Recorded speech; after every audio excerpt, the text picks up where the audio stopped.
नमस्कार, सुप्रभात। BA part third Hindi साहित्य की इस ऑनलाइन क्लास में आप सबका स्वागत है। और हम असाध्य वीणा पर चर्चा कर रहे थे, जिसमें पिछले जो अपने जो कलाश्रेय थी उसमें चर्चा चल रही थी कि राजा के आमंत्रण से प्रियवृंद आता है, और जैसे ही प्रियवृंद वहाँ पे आता है और राजा के गण हैं वो दौड़ के आते हैं और लेके आते हैं वो असाध्य वीणा।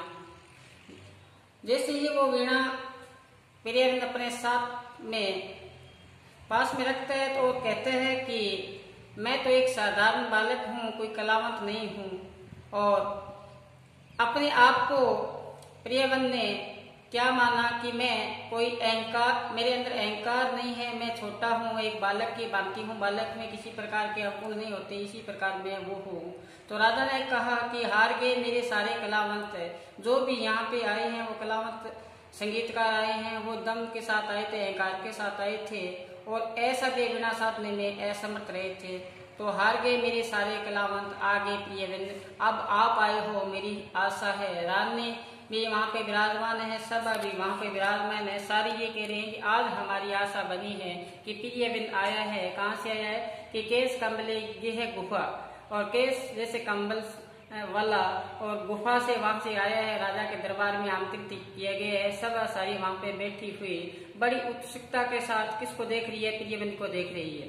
यहाँ तक हमने अध्ययन कर लिया था और राजा ने बताया था कि ये जो असाध्य वीणा है ये कृतत्रु के पेड़ से बनाई गई है, और वज्रकीर्ति नामक एक साधक था जिसने इसको उसमें से छेद करके ये बनाई गई है। और इधर तो वीणा बन के तैयार हुई और इधर कृतत्रु का जो साधना थी वो भी लीन हो गई, और उसकी जीवन लीला भी क्या हो गई, समाप्त हो गई थी। इतना उसके बारे में बताया कि इसकी जड़ है वो पातालोक में जा पहुंची थी, इसके कंधों पे बादल सोते थे और इनके कानों में हिम सीकर ऐसे करते थे। यहाँ तक बात चली थी अपनी।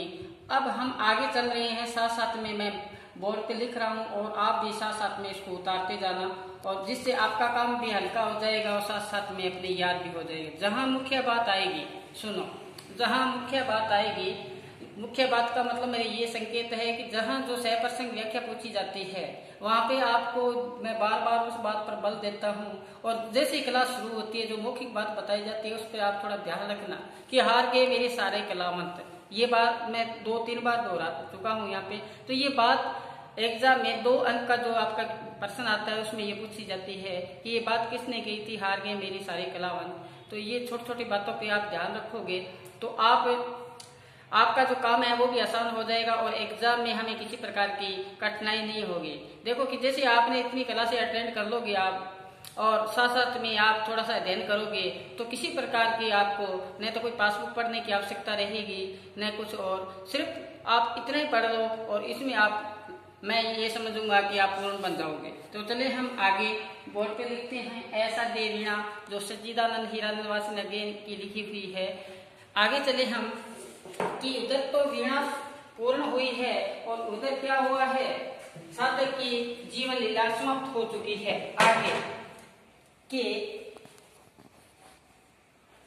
आगे चले एक में कि यह वज्रकीर्ति की वीणा, वज्रकीर्ति की वीणा, इनके द्वारा जो रचित है वीणा, वज्रकीर्ति की जो वीणा है, यह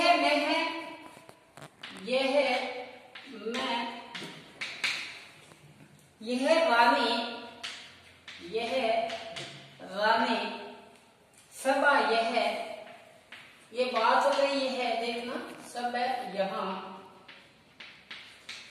वज्रकीर्ति द्वारा बनाई गई वीणा है, ये आपके सम्मुख है। ये बात चल रही है राजन और प्रियवृंद के बीच में। जैसे ही उसके पास ये वीणा आई है तो कहते हैं ये वज्रकीर्ति के द्वारा बनाई हुई वीणा है, यहाँ मैं भी हूँ, आप भी हो, रानी भी है और सभा भी उपस्थित है, सारे आपके सम्मुख बैठे हैं। और आगे क्या बताए है, और केस कंबली गुफा गेह ने केस कंबली गुफा गेह ने खोला कंबल। अब इसने क्या किए है, केस कंबली का यहाँ तात्पर्य है क्रियाविंद। इसने कंबल जैसे केस वाले क्रियाविंद ने गुफा से आया है और क्या खोलाया कि कंबल बिछाया है नीचे। और आगे देखना, धरती पर चुपचाप बिछाया, धरती पर चुपचाप बिछाया, धरती पर चुपचाप बिछाया, वीणा उस पर रख, वीणा उस पर रख, पलक मूंद,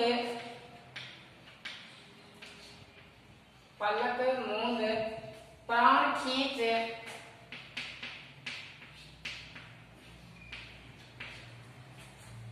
करके प्रणाम,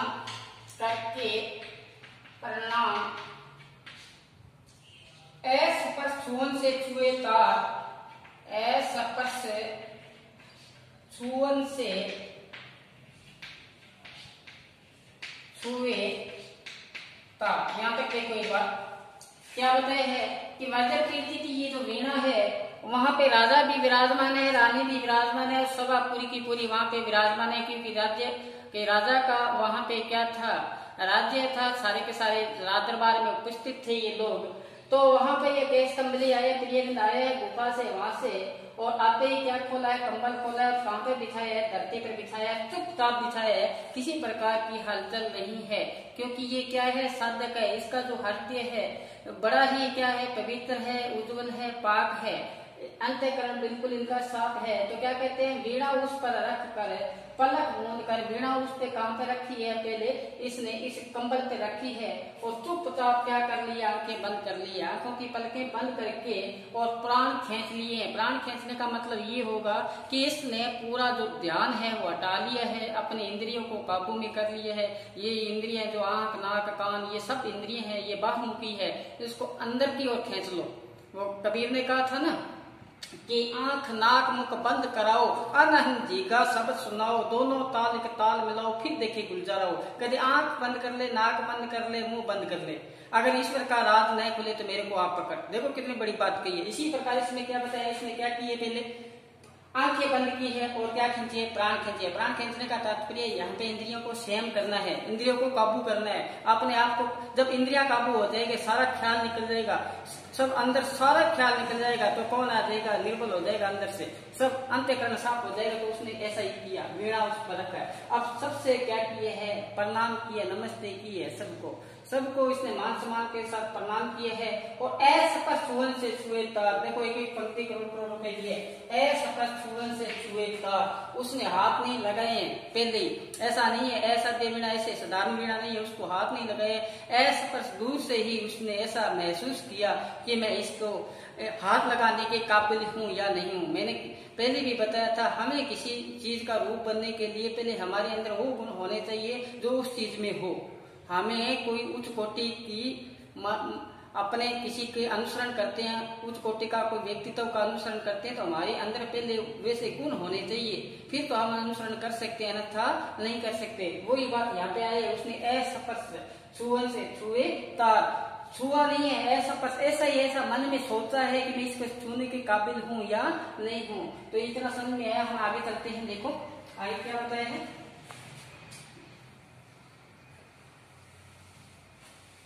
आगे लिखते हैं, देखो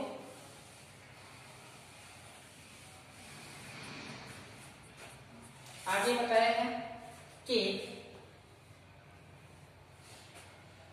धीरे बोला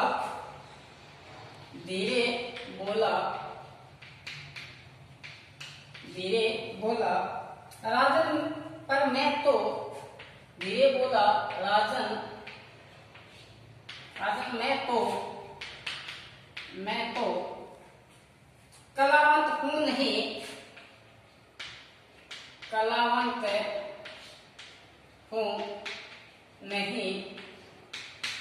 कलावंत हूं नहीं शिष्य साधक हूं, क्या हूं? शिष्य साधक हूं। धीरे से बोला राजन, मैं तो क्या हूं, कोई कलावत नहीं हूं, कोई संगीतकार नहीं हूं, मैं तो सीधा साधा एक शिष्य हूं। आप शिष्य हूं और एक साधना करता हूं। तो धीरे से बोला, देखो बोला है बड़ी ही नम्रता से, दीनता से, धीरे से बोला है, ज्यादा नहीं बोला, आराम से बोला है। किसके सामने? राजा के सामने। क्या बताया? अपने आप को छोटा माना। क्या कहा है? मैं एक शिष्य हूं। जो अपने आप को छोटा मानेगा वो उच्च तख्त पर विराजमान होगा। कहे नानक, मैं नीच कर्मा, तुलसी में नीच निकम्मा। देखो, ऐसा जब अपने आप को छोटा मानेगा वो ऊंचे तख्त पर विराजमान वही होगा। तो कहते हैं मैं कलावत नहीं हूं, मैं कोई संगीतकार नहीं हूं, मैं तो क्या हूं? एक शिष्य हूं और साथ में क्या हूं? साधक हूं, साधना करता हूं। और आगे क्या बताया? जीवन के अनकहे सत्य का साक्षी। जीवन के अनकहे जीवन के अनकहे सत्य का साक्षी, सत्य का साक्षी।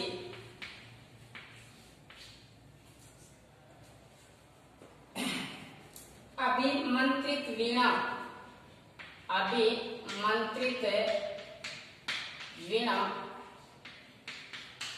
वीणा। ध्यान मात्र इनका तो, ध्यान मात्र इनका तो, ध्यान मात्र इनका तो गद गद,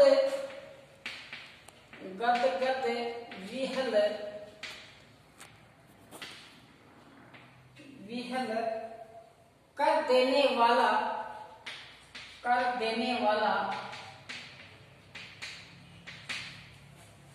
कर देने वाला। चुप चुप हो गया प्रिय बिंद, चुप हो गया प्रिय बिंद, चुप हो गया प्रिय बिंद। सभा भी मौन हो रही, सभा भी मौन हो रही। एक बार इतने में प्रकाश डाले, बोला मैं कोई संगीतकार नहीं हूं, मैं एक छोटा सा साधक हूं। और कहते हैं जीवन के जो अनछुए जो पल है, जो साक्षी मेरे बने हैं, कौन से? जो ये वीणा है, अभिमंत्रित है, इसको मंत्रों के साथ साधा गया है। किसने साधा था? वज्रकीर्ति नामक व्यक्ति ने।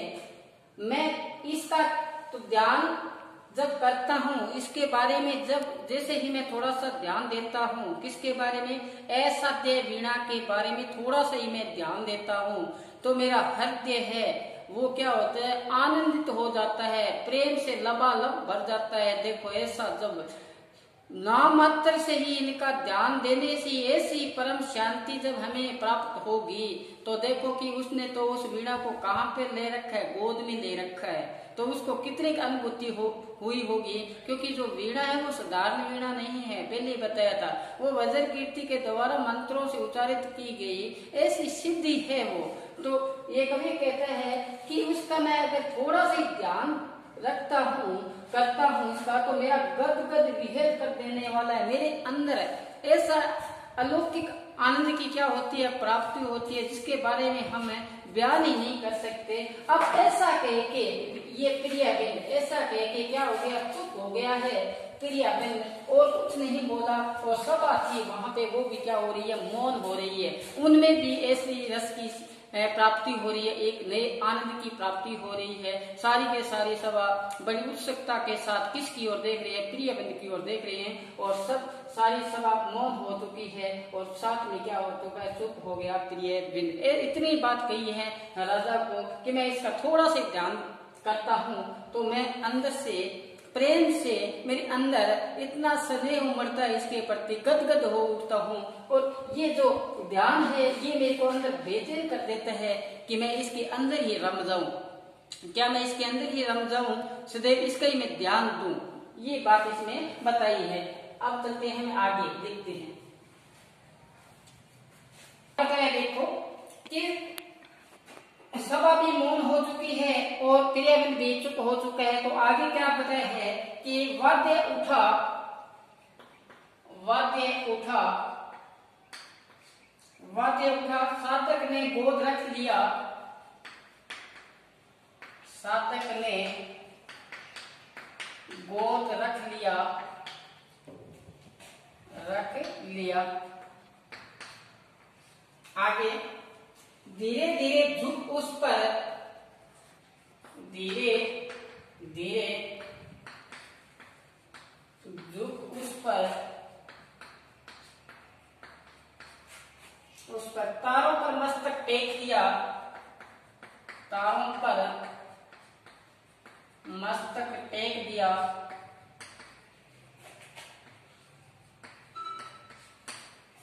आगे सभा चकित थी, सभा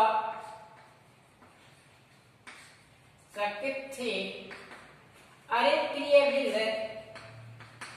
अरे प्रिय बिंद क्या सोता है, क्या सोता है। केस कंबली अथवा होकर पराभूत, केस कंबली अथवा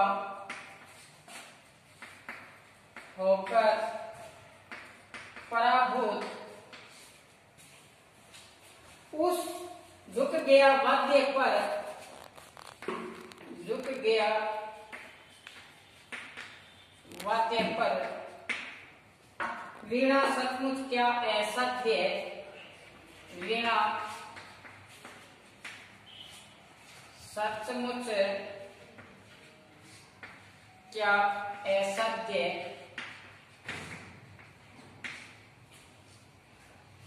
एक बार इतना ही।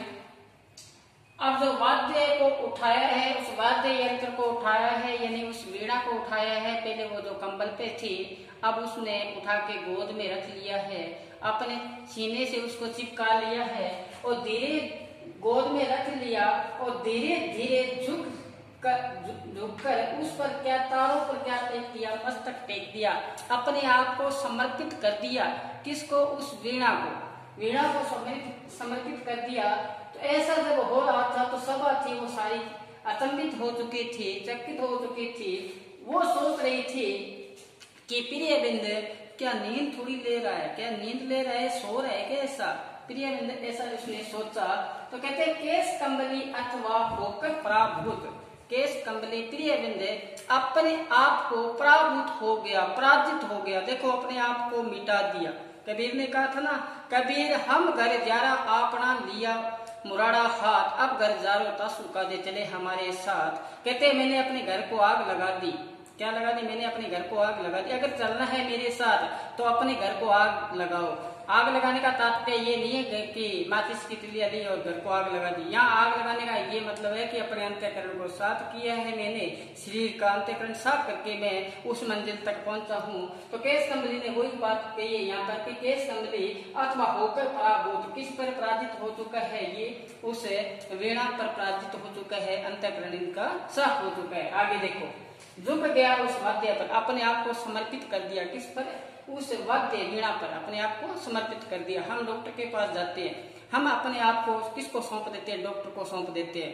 अगर हम सौंप देंगे तो डॉक्टर अपना इलाज भी कर देगा, अगर हम सौंपेंगे नहीं तो कभी इलाज नहीं होगा। वैसे का वैसे हमें दिनों दिन हमारी तबीयत बिगड़ती जाएगी। इसी प्रकार किसको सौंप दिया है यहाँ पे? ये जो साधक है क्रियाबंध, अपने आप को किसको सौंपा? उस वीणा को, अपने आप को समर्पित कर दिया। ऐसा जब हुआ तो आगे क्या बताया? अब वो मनन करें, अंदर के अंदर बात रही है उस प्रियबिंद को कि क्या ये सचमुच में ऐसा ये हो सकती है क्या कि सच में ही ये जो वीणा है मेरे द्वारा इसमें सुर निकलेंगी या नहीं निकलेंगे। ये सोच रहा है कि अभी तक मेरा जो अंतःकरण है या मैं इस साधना के काबिल हूँ या नहीं हूँ। ये बात यहाँ किसका मंथन चल रहा है? ये चल रहा है यहाँ साधक है जो प्रियबिंद का। आगे तो आगे क्या होता है? मौन प्रिय बिंद साथ रहा था वह वीणा, मौन प्रिय बिंद साथ रहा था वीणा। नहीं स्वे अपने को, नहीं स्वयं अपने को शोध रहा था,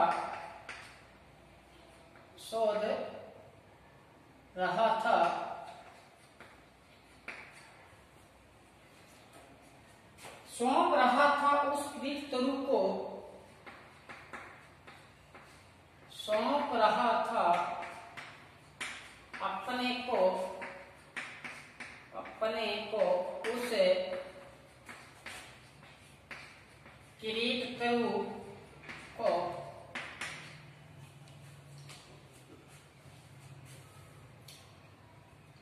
यह वीणा जो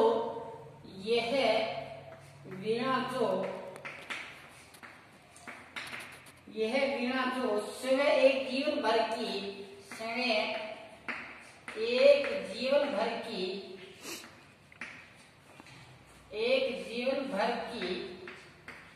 साधना रही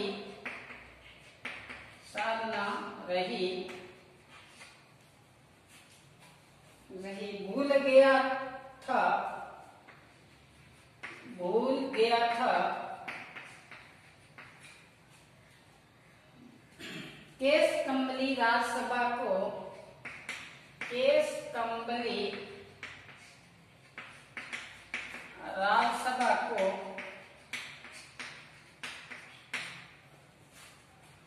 कंबल पर अभिमंत्रित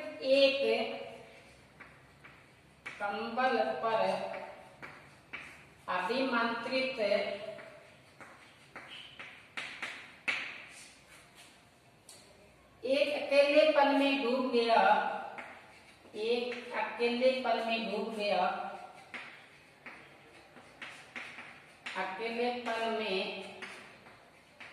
डूब गया जिनके आगे के साक्षी था, जिसने आगे साक्षी था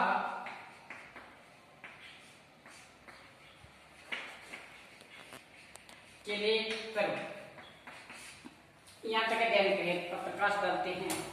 फिर ये जो ग्रंथ था वो मौन हो गया।